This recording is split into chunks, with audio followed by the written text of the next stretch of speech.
ایک بادشاہ کی 7 بیٹیاں تھیں۔ ایک دن بادشاہ بہت خوش ہوتا ہے اور اپنی 7 بیٹیوں کو بلا کر پوچھتا ہے کہ میں تم سے ایک سوال پوچھوں گا اور اگر جواب اچھا لگا تو تمہارا من چاہا انعام بھی دوں گا۔ سب ایک قطار میں کھڑی ہو جاؤ اور ایک ایک کر کے بتاؤ کہ تم کس کا دیا کھاتی ہو اور کس کا دیا پہنتی ہو۔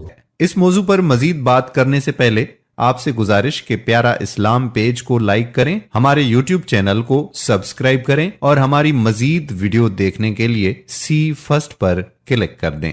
7 میں سے 6 بیٹیوں نے کہا کہ ابا حضور آپ کا دیا کھاتے ہیں اور آپ کا دیا پہنتے ہیں، آپ ہی کی وجہ سے ہماری یہ شان و شوکت ہے۔ یہ سن کر بادشاہ بہت خوش ہوا اور سب کو اس کی من پسند چیز دے دی۔ جب سب سے چھوٹی بیٹی کی باری آئی تو اس نے کہا کہ میں اللہ کا دیا کھاتی ہوں اور اپنی قسمت کا پہنتی ہوں اور یہ میرا نصیب ہے۔ بادشاہ یہ سنتے ہی آگ بگولا ہو گیا اور کہنے لگا کہ اے کمبخت، تو نے میری ناشکری کی ہے، تجھے اس کی سزا ضرور ملے گی۔ شہزادی نے کہا جو حکم ابا حضور۔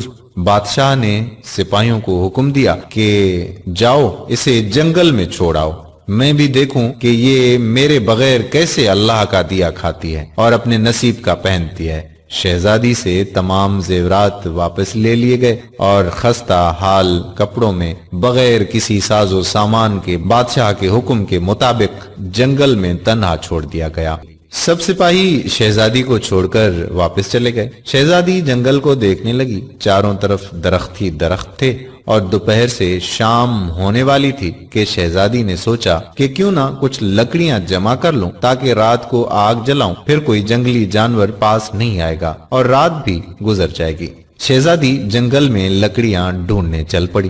اس کی نظر ایک جھونپڑی پر پڑی جہاں باہر ایک بکری بندھی ہوئی تھی اور اندر سے کھانسی کی آواز آ رہی تھی۔ پہلے تو شہزادی بہت حیران ہوئی کہ اتنی ویران جگہ پر جھونپڑی۔ جب وہ جھونپڑی کے اندر داخل ہوئی تو کیا دیکھتی ہے کہ ایک بوڑھا ضعیف ایک چارپائی پر لیٹا ہے اور کھانستے کھانستے پانی پانی پانی پکار رہا ہے۔ شہزادی ادھر ادھر دیکھتی ہے تو کونے میں ایک پانی کا گھڑا پڑا ہوا ہوتا ہے۔ وہ گلاس میں پانی بھر کر بوڑھے ضعیف کو پلاتی ہے۔ اتنے میں بوڑھا ضعیف شہزادی سے پوچھتا ہے کہ بیٹی تم کون ہو اور اتنے بڑے جنگل میں تم اکیلی کیا کر رہی ہو؟ تب شہزادی اسے پورا ماجرا بتاتی ہے کہ وہ یہاں تک کیسے پہنچی۔ بوڑھا ضعیف اسے جھونپڑی میں ہی رہنے کا بولتا ہے اور کہتا ہے کہ میں شہر میں کام کرتا ہوں، صبح شہر چلا جاؤں گا اور 8 دن کے بعد آؤں گا، تم یہیں رہو اور جھونپڑی میں کھانے کا سامان ہے اور ندی پاس ہی ہے، تم وہاں سے گھڑا بھر لیا کرنا۔ صبح کو بوڑھا ضعیف شہر چلا جاتا ہے اور شہزادی یہاں اکیلی جھونپڑی میں سب صفائی کر کے بکری کا دودھ نکالتی ہے، آدھا اپنے لیے رکھ لیتی ہے اور آدھا باہر ایک کونے میں برتن میں ڈال کر رکھ لیتی ہے کہ رات کو کوئی جانور بھوکا یا پیاسا ہوگا تو پی لے گا، اور خود اندر آ کر سو جاتی ہے۔ صبح سویرے جب شہزادی اٹھتی ہے تو کیا دیکھتی ہے کہ دودھ کا برتن خالی اور پاس ایک لال پڑا ہے جو دیکھنے میں بہت ہی نایاب اور قیمتی معلوم ہوتا ہے، اور پاس ہی سانپ کے نشان بھی نظر آتے ہیں۔ تب شہزادی کو یاد آتا ہے کہ بچپن میں اس نے سنا تھا کہ جب کوئی نایاب سانپ بہت خوش ہوتا ہے تو ایک ایسا لال اگلتا ہے کہ جس کی قیمت ہیرے جواہرات سے بھی مہنگی ہوتی ہے۔ شہزادی بہت حیران ہوتی ہے اور دل میں سوچتی ہے کہ شاید سانپ بھوکا تھا، اس لیے وہ دودھ پی کر خوشی میں لال چھوڑ گیا۔ پھر وہ لال اٹھا کر اپنے پاس رکھ لیتی ہے اور پھر اگلی رات شہزادی برتن میں دودھ رکھ دیتی ہے اور اگلی صبح جب دیکھتی ہے تو پھر ایک لال ہوتا ہے۔ ایسے ہی کرتے کرتے 7 دن گزر جاتے ہیں اور شہزادی کے پاس 7 لال جمع ہو جاتے ہیں اور اس دن بوڑھا ضعیف بھی آ جاتا ہے۔ تب شہزادی اسے لال دکھاتی ہے اور سارا واقعہ بتاتی ہے اور بوڑھے ضعیف کو 3 لال دے دیتی ہے اور کہتی ہے کہ شہر جا کر یہ لال بیچ دو اور آتے وقت اپنے ساتھ محل بنانے والے مزدور لے کر آنا۔ باقی 4 لال شہزادی اپنے گلے میں مالا کے طور پر پہن لیتی ہے اور کچھ ہی مہینوں میں جنگل میں ایک عالی شان محل تیار ہو جاتا ہے۔ جس میں بوڑھا ضعیف اور شہزادی رہنے لگتے ہیں۔ ایسا خوبصورت محل جس میں ہر آرائش، نوکر چاکر، دنیا کی تمام نعمتیں موجود ہوتی ہیں۔ شہزادی جنگل میں لکڑی کی فیکٹری لگا دیتی ہے جس میں غریب کام کرتے ہیں اور ان کی روٹی بھی چلتی رہتی ہے۔ دیکھتے ہی دیکھتے جنگل شہر نما بن جاتا ہے اور دور دور تک دھوم مچ جاتی ہے کہ شہزادی بہت ہی رحم دل ہے۔ یہ خبر ایسے ہی بادشاہ تک پہنچتی ہے تو بادشاہ کے دل میں اشتیاق ہوتا ہے کہ دیکھوں تو صحیح کون سے ملک کی شہزادی ہے جس کی اتنی تعریف ہے۔ بادشاہ سپاہیوں کے ہاتھ پیغام بھیجتا ہے شہزادی سے ملنے کا۔ یہاں شہزادی کے سپاہی جب شہزادی کو بتاتے ہیں تو شہزادی یہ حکم دیتی ہے کہ بادشاہ سلامت ایک ہی شرط پر ہم سے مل سکتے ہیں کہ وہ اپنی تمام بیٹیوں کے ساتھ آئے۔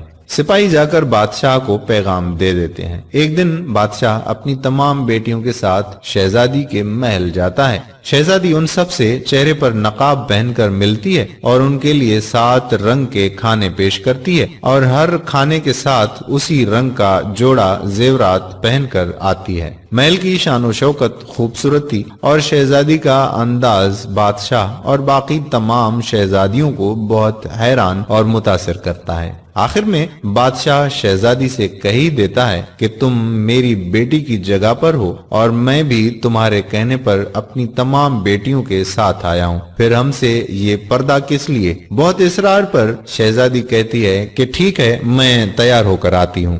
سب شہزادیاں آپس میں سرگوشی کرنے لگتی ہیں کہ اتنی تو تیار ہے، اتنے مہنگے زیورات پہنے ہوئے ہیں، اب اور کتنا تیار ہو کر آئے گی؟ اتنے میں کیا دیکھتے ہیں کہ دور سے ایک خستہ حال کپڑوں میں کوئی آ رہا ہے، اور غور کرنے پر بادشاہ کو یاد آتا ہے کہ یہ ابھی تک زندہ ہے۔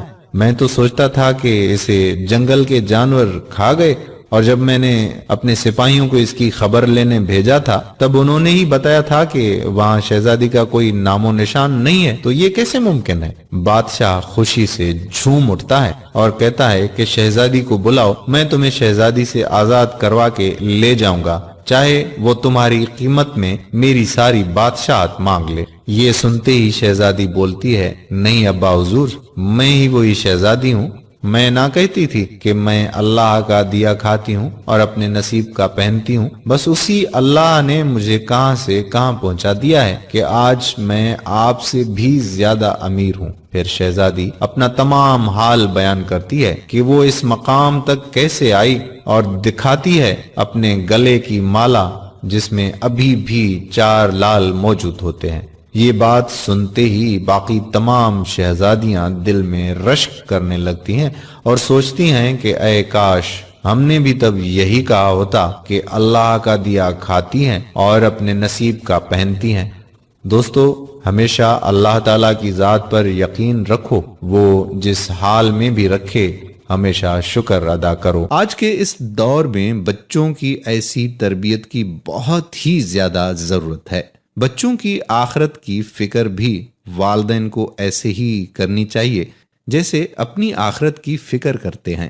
یہ ایک چھوٹا سا خوبصورت پیغام خاص طور پر ہمارے نوجوانوں کے لیے ہے، اگر ہو سکے تو شیئر ضرور کریں۔ اللہ نے چاہا تو ہمیں اس کا اجر بھی ضرور ملے گا، ہمارے بچوں کی اصلاح بھی ہو سکتی ہے۔ اللہ تعالی ہمیں حسن عمل کی توفیق عطا فرمائے، آمین ثم آمین یا رب العالمین۔